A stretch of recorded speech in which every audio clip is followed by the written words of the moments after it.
I'm not saying like she made the wrong choice or anything, but I think things might have been differently if I had that late night date and then I proposed first.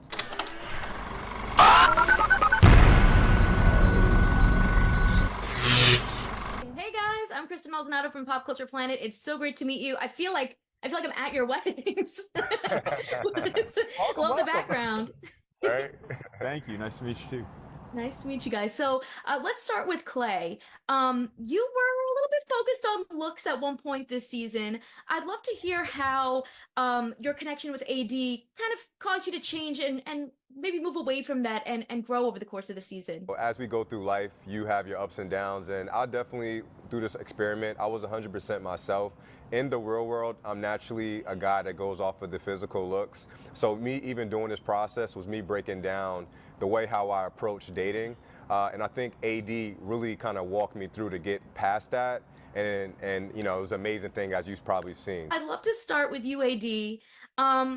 You know, Matthew was really playing you and Amber this season, and that's something I feel like we didn't really get to see resolved. So I was wondering if you ever got a chance to get closure with him. Closure? I didn't need closure from Matthew. I think when he left, that was all the closure I needed.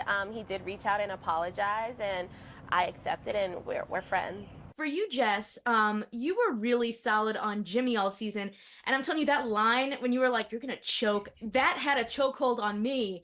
I loved it. Were you able to also kind of wrap things up with Jimmy and get time to speak with him and kind of move on from that? And looking at it now, looking back, you know, at your life with your daughter, do you think that was the right decision for you? Yes.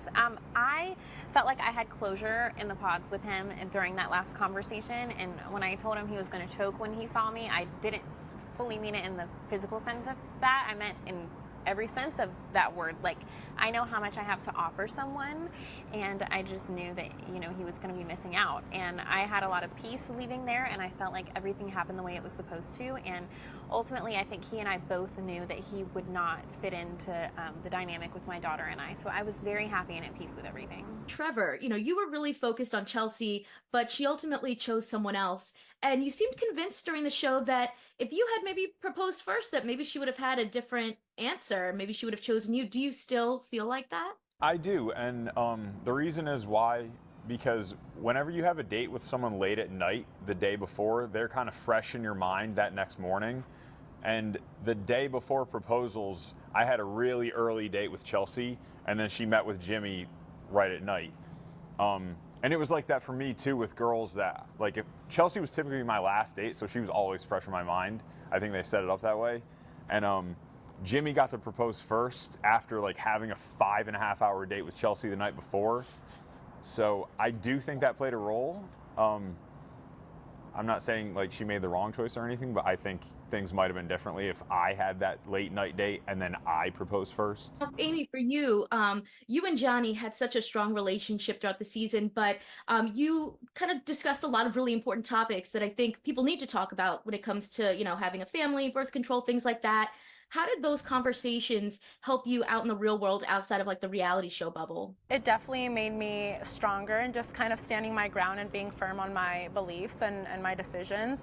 And again, like, it was an important conversation to have, especially if we were going to take that next step and get married. So I feel like it was definitely very empowering, but at the same time, I felt seen and heard, and that was very important.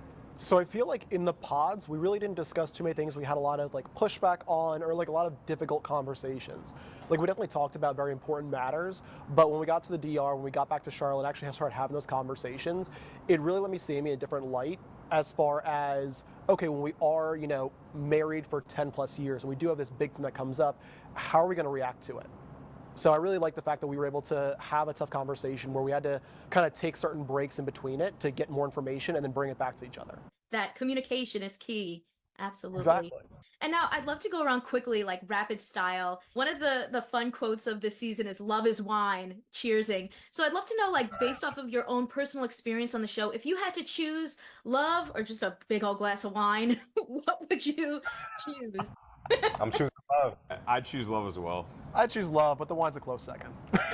I would choose both. I want love and wine, and I want it simultaneously all the time. Love and wine. I know. I want it all at the same time.